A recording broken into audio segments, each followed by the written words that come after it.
بسم اللہ الرحمن الرحیم۔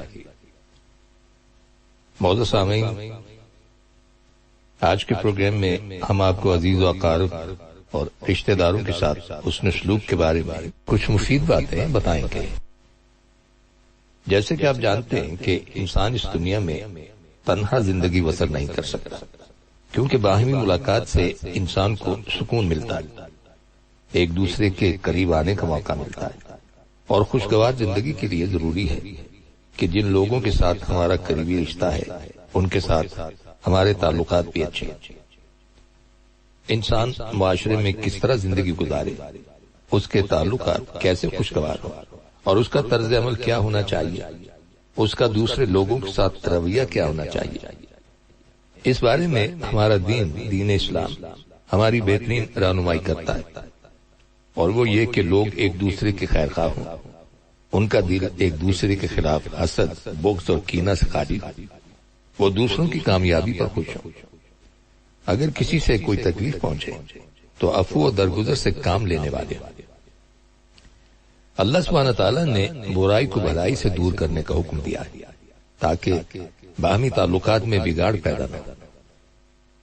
نبی اکرم صلی اللہ علیہ وسلم کا ارشاد ہے کہ تم میں سب سے بہتر وہ ہے جو اپنے گھر والوں کے لیے بہتر ہو، اور میں اپنے گھر والوں کے لیے سب سے بہتر ہوں۔ یاد رکھیے کہ انسان کا سب سے پہلا امتحان خود اس کے اپنے گھر میں ہوتا ہے، قریبی رشتوں کے ساتھ ہوتا ہے۔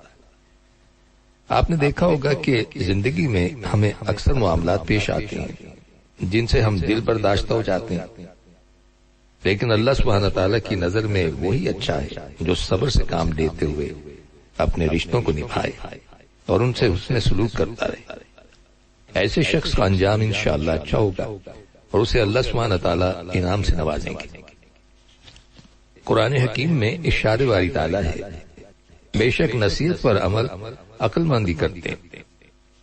عقل والوں کی کئی ایک صفات ہیں، تاہم یہاں ہم صرف ایک صفت کا ذکر کریں گے، اور وہ ہے رشتوں کو جوڑنے کے بارے میں، رشتہ داروں کے ساتھ تعلقات اچھے رکھنے کے بارے میں۔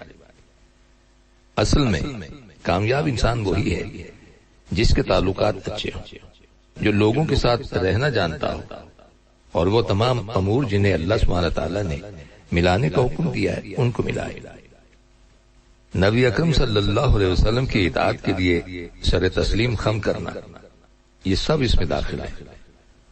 اور انسانوں میں سب سے پہلے ماں باپ کے ساتھ اپنی زبان اور کلام سے اچھا سلوک کر کے صلہ رحمی کرنا اور ان کی نافرمانی نہ کرنا، اور اس کے بعد قریبی رشتہ داروں کے ساتھ حسن سلوک کرنا، اپنے گھر والوں کے ساتھ حسن سلوک سے پیش آنا، ہر تعلق والے کے ساتھ خواہ وہ ماں کی طرف سے ہو یا باپ کی طرف سے، نسب کے رشتے ہوں، ان سب کے ساتھ محبت اور احسان کا معاملہ کیا جائے، صرف خون کے رشتوں کے ساتھ ہی نہیں بلکہ دیگر رشتوں میں جیسے دوست و احباب ہیں، دور کے رشتہ دار ہیں، کولیگز ہیں، ان کے ساتھ بھی اس نے سلوک کیا جائے۔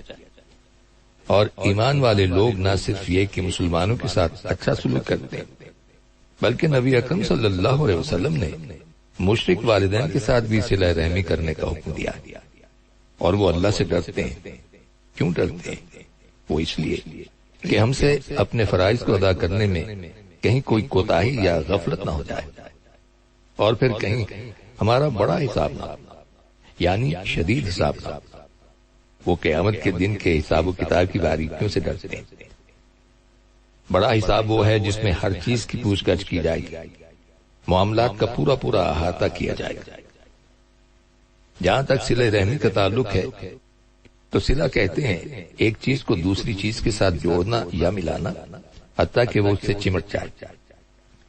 صلہ رحمی میں صرف ماں کے رشتے شامل نہیں ہیں، کیونکہ رحم سے سمجھا جاتا ہے کہ ماں سے تعلق رکھنے والے رشتے، بلکہ اس میں والد کی طرف سے جڑنے والے رشتے بھی شامل ہیں، اور پھر صرف والدین ہی کے نہیں بلکہ مائکہ اور سسرال کی جانب سے جو رشتے ہیں وہ بھی شامل ہیں، اور دور کے رشتے اور قریب کے رشتے سبھی شامل ہیں۔ وہ رشتے بھی شامل ہیں جو ہم سے اچھا سلوک کرتے ہیں اور وہ بھی جو اچھا سلوک نہیں کرتے۔ اب صلہ رحمی کے برعکس ایک لفظ استعمال ہوتا ہے، قطع رحمی، جس کا مطلب ہے رشتوں کو کاٹنا یا رشتوں کو توڑنا۔ صلہ رحمی کا مطلب ہے کہ جس قدر ہو سکے رشتہ داروں کو خیر پہنچائی جائے، انہیں اگر کوئی تکلیف یا مشکل پیش آئے تو اسے دور کیا جائے، یہ ہے صلہ رحمی۔ صلہ رحمی کبھی مال کے ذریعے ہوتی ہے، کبھی خدمت کرنے سے، اور کبھی صرف میل ملاقات اور خیر و عافیت دریافت کرنے سے ہوتی۔ صلہ رحمی یہ نہیں کہ رشتہ داروں کو ان کے حال پر چھوڑ دیا جائے، وہ غربت، بھوک اور پیاس سے بدحال ہو رہے ہو اور ان کا رشتہ دار مالدار ہو اور وہ ان کے حالات سے بے خبر رہے۔ رشتہ دار اگر کافر بھی ہوں تو بھی ان کے ساتھ صلہ رحمی کرنی چاہیے۔ اور یہ بھی کہا گیا ہے کہ فوائد کا تبادلہ کرنا یعنی ایک دوسرے کو فائدہ پہنچانا صلہ رحمی نہیں ہے۔ یعنی اگر آپ کے رشتہ دار آپ کے ساتھ صلہ رحمی کریں تو اس کے جواب میں آپ ان کے ساتھ صلہ رحمی کریں، اور اگر وہ آپ سے دور چلے جائیں تو آپ بھی ان سے دوری اختیار کر لیں۔ یہ صلہ رحمی کی صفت نہیں، یہ تو ایک دوسرے کو بدلہ دینا ہے۔ یعنی کسی نے آپ کے ساتھ اچھا کیا اور آپ نے بدلے میں اس کے ساتھ اچھائی کر دی۔ صلہ رحمی کا معاملہ ان تمام چیزوں سے بلند ہے۔ نبی اکرم صلی اللہ علیہ وسلم کا ارشاد ہے، کسی کام کا بدلہ دینا صلہ رحمی کرنا نہیں، بلکہ صلہ رحمی کرنے والا شخص وہ ہے کہ جب اس کے ساتھ بھلائی کا معاملہ ختم کر دیا جائے وہ پھر بھی صلہ رحمی کرے۔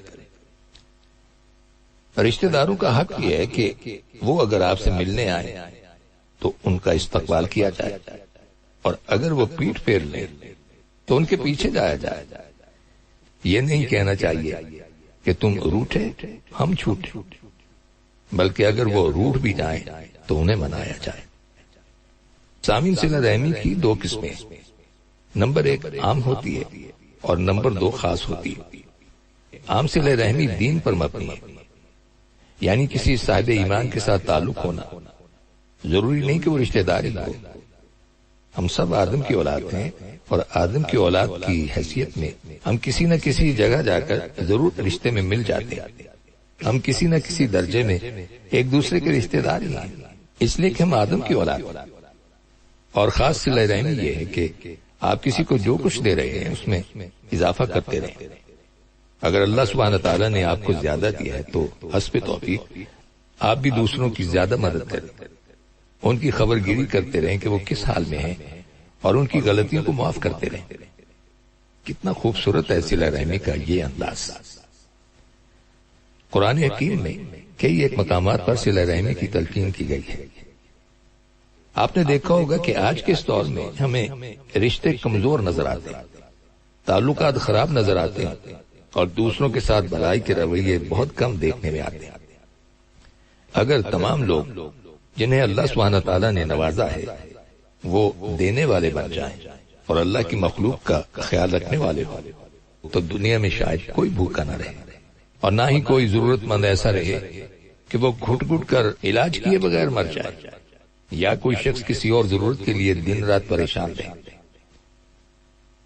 قرآن حکیم کی سورہ نساء میں ارشاد باری تعالیٰ ہے جس کی معنی ہے، اللہ کی عبادت کرو، اس کے ساتھ کسی کو شریک نہ بناؤ، ماں باپ کے ساتھ اور قرابت داروں کے ساتھ اچھا سلوک کرو، یتیموں، مسکینوں اور قرابت والے ہمسائے اور اجنبی ہمسائے اور پہلو کے ساتھی اور مسافر کے ساتھ اچھا برتاؤ کرو۔ یقیناً اللہ سبحانہ تعالیٰ ایسے شخص سے محبت نہیں کرتا جو اکڑنے والا اور شیخی مارنے والا ہو۔ بہرحال تمام لوگوں سے اچھے سلوک کا حکم دیا گیا ہے، لیکن رشتہ دار ان سب کی نسبت زیادہ حقدار ہوتے ہیں۔ ایمان لانے کے بعد اللہ کو جو محبوب ترین عمل پسند ہے وہ صلہ رحمی ہے۔ ایک دفعہ ایک شخص نبی اکرم صلی اللہ علیہ وسلم کے پاس آیا۔ آپ صلی اللہ علیہ وسلم اس وقت صحابہ کے پاس تشریف فرما تھے۔ اس شخص نے نبی اکرم صلی اللہ علیہ وسلم سے کہا، اے اللہ کے رسول، کون سا عمل اللہ سبحانہ تعالیٰ کو زیادہ محبوب ہے؟ آپ صلی اللہ علیہ وسلم نے فرمایا، اللہ پر ایمان۔ اس شخص نے کہا، اے اللہ کے رسول، پھر کون سا عمل؟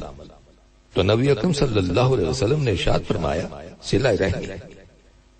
اس شخص نے پھر کہا، اے اللہ کے رسول، پھر کون سا عمل؟ تو نبی اکرم صلی اللہ علیہ وسلم نے ارشاد فرمایا، نیکی کا حکم دینا اور برائی سے روکنا۔ اس شخص نے ایک بار پھر کہا، اللہ کے رسول، کون سا عمل اللہ سبحانہ تعالیٰ کو سب سے زیادہ ناپسند؟ تو نبی اکرم صلی اللہ علیہ وسلم نے فرمایا، اللہ کے ساتھ شرک کرنا۔ اس نے پھر کہا، اے اللہ کے رسول، کون سا عمل اللہ کو ناپسند ہے؟ تو آپ صلی اللہ علیہ وسلم نے ارشاد فرمایا، قطع رحمی، یعنی رشتے کاٹنا، لوگوں سے تعلقات منقطع کر لینا۔ اس شخص نے پوچھا، اے اللہ کے رسول، پھر کون سا عمل؟